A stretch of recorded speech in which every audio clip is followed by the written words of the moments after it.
Today with handout 1.05, we go over some information pertaining to themes and variations. We can distinguish two kinds of variations in general, continuous variations and sectional variations. We'll speak in a moment about ground bass variations, but first, just about variations. To begin with, continuous versus sectional. Continuous variations are based on a theme consisting of only a phrase or possibly two. Stephen Leitz, the author of the textbook we use in our undergraduate sequence here, Steve Leitz notes that continuous variations are most often constructed through the use of a repeated idea called an ostinato rather than a lyrical tune. The variations in a set of continuous variations follow each other without interruption. Composers seem to have employed certain techniques in the writing of continuous variations. You might find in some sets of continuous variations a scheme or a pattern. So, for example, Bach's Goldberg variations, celebrated set of theme and variations. Bach's Goldberg variations feature a two-voice canon for each third variation. And what's more, for those of you who know the Goldberg, you'll remember that each canon is set at a progressively higher step. So you have imitation, first at the unison, then at the second, then at the third, and so on.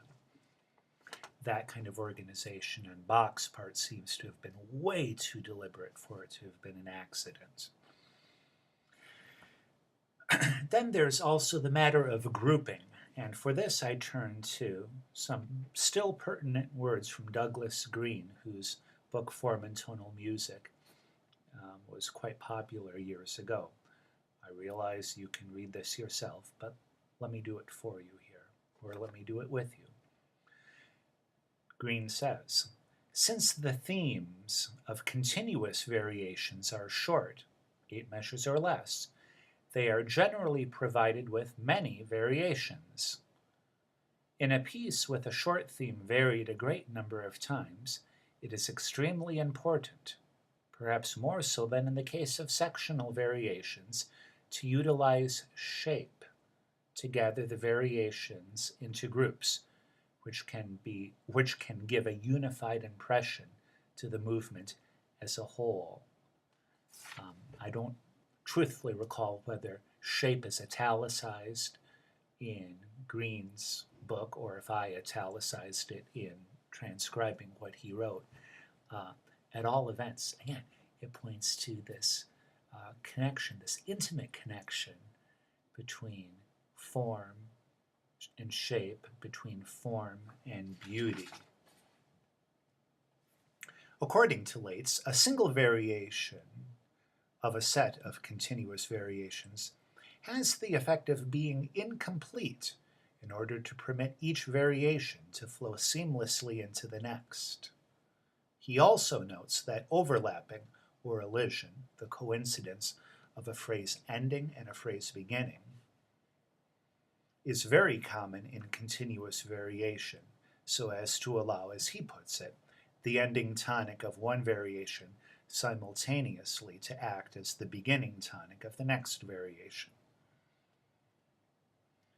Now, sectional variations are quite different from continuous variations, so let's mark that separation in our thinking here.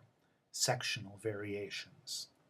Sectional variations are based on a longer theme, often one in, say, a binary form, sometimes rounded binary. You'll tend to find a pause or at least a lift between successive variations.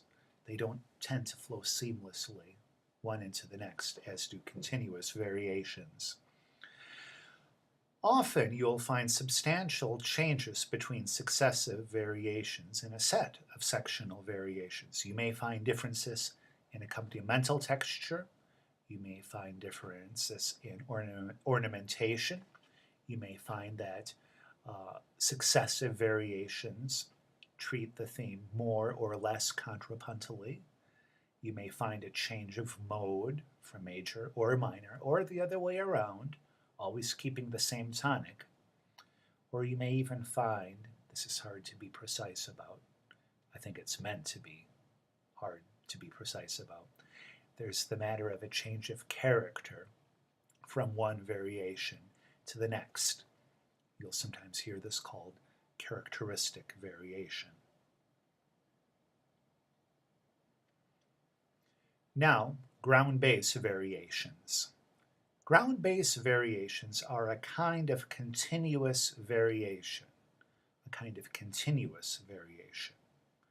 What we call the ground is a repeating pattern of notes set in the bass.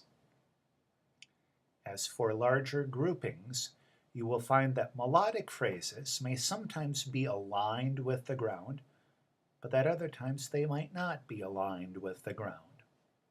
So, in order to, well, to borrow Green's words here, in order to gather the variations into groups, which can give a unified impression to the movement as a whole, be sure to look for cadences and larger scale groupings to begin to understand the form of ground bass variation, a set of ground bass variations. I should mention 3 related processes involving repetition. I'm only going to mention these, be aware of them. I won't ask you to be responsible for knowing the differences because, frankly, I'm not so sure about them myself. And it really hasn't been that much of an impediment in my learning so far. Should I find that it is an impediment, well, then I'll have to do something to fix it. Anyway, 3 related processes involving repetition.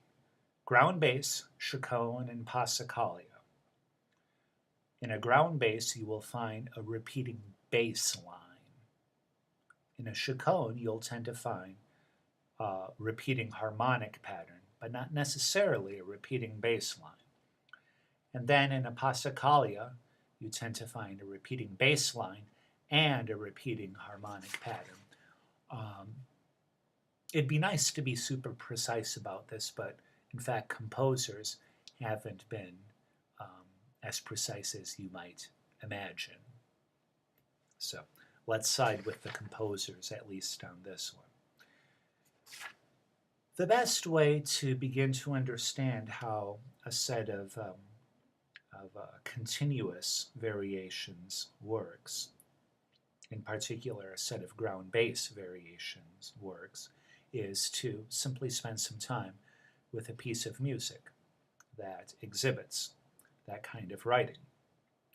So I'd like you to do the walkthrough assignment pertaining to Purcell's aria, Dido and Aeneas, found in the Burckhardt Anthology. And then I have some questions for you about the Crucifixus movement from Bach's B minor Mass.